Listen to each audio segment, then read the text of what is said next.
能否迎请佛降甘露，可供鉴别法王真假。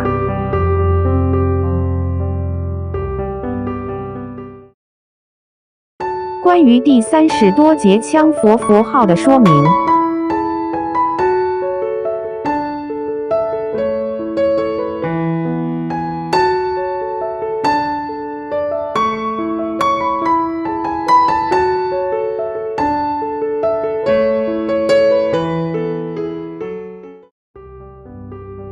台北报道，国际佛教大师易云高在绘画上的杰出造诣，是密乘法王5名之一工巧明的淋漓尽致发挥。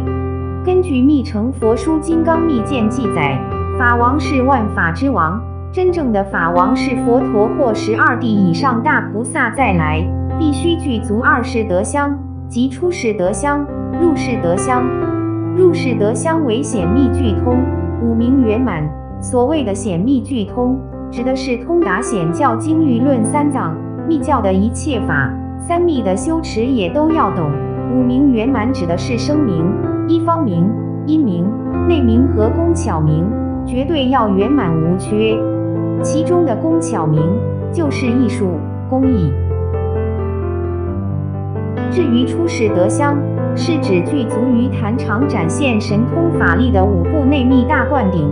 这5部大灌顶包括金平彻千灌顶、护法部、金刚三昧灌顶、本尊部、吉祥则觉灌顶、本尊部、法轮通胜灌顶、法王执持和佛降甘露灌顶，通达佛陀无二信息的最高灌顶。同时还要掌有佛陀从虚空送来的法王法轮。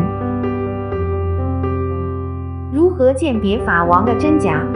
其实非常简单，看他能否在坛场当众修法，迎请佛陀从佛国送来甘露，穿钵而入，作为通达佛陀信息的见证。